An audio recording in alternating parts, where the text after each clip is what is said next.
জাতীয় বিশ্ববিদ্যালয় national university Bangladesh ২০২১ সালের মাস্টার্স শেষ পর্ব পরীক্ষার পুনর্মূল্যায়নের ফলাফল প্রকাশের বিজ্ঞপ্তিটি প্রকাশিত হয়েছে ২৪ নভেম্বর ২০২৪। তো আমি এখন বিজ্ঞপ্তির মধ্যে যাচ্ছি। এই যে দেখুন, জাতীয় বিশ্ববিদ্যালয় বাংলাদেশ ২০২১ সালের মাস্টার্স শেষ পর্ব পরীক্ষার পুনর্মূল্যায়নের ফলাফল প্রকাশের বিজ্ঞপ্তি। জাতীয় বিশ্ববিদ্যালয়ের অধীনে অনুষ্ঠিত ২০২১ সালের মাস্টার্স শেষ পর্ব পরীক্ষার পুনর্মূল্যায়নের ফলাফল এত দ্বারা প্রকাশ করা হলো।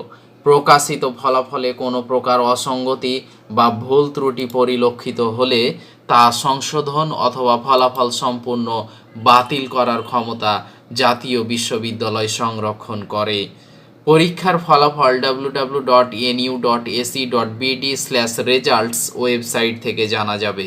তো এটাই ছিল মূলত আজকের নোটিশ, যে ২০২১ সালের যিনারা মাস্টার্স শেষ পর্ব পরীক্ষা দিয়েছিলেন এবং পরীক্ষার রেজাল্ট প্রকাশিত হওয়ার পরে আবার পুনরায় আপনারা বোর্ড চ্যালেঞ্জ করেছিলেন, অর্থাৎ পুনর্মূল্যায়নের জন্য আপনারা আবেদন করেছিলেন, তাদের কিন্তু পরীক্ষার ফলাফলটা প্রকাশ হয়েছে। তো আপনারা দেখে নিতে পারেন পরীক্ষার ফলাফল ২০২১ সালের মাস্টার্স শেষ পর্ব পরীক্ষার পুনর্মূল্যায়নের বোর্ড চ্যালেঞ্জের কিন্তু ফলাফলটা প্রকাশিত হয়েছে। তা আপনারা অবশ্যই এটা বিস্তারিত জেনে নেবেন এবং পড়ে নেবেন। জাতীয় বিশ্ববিদ্যালয়ের ওয়েবসাইটে ২৪ নভেম্বরে নোটিশটি দেওয়া আছে।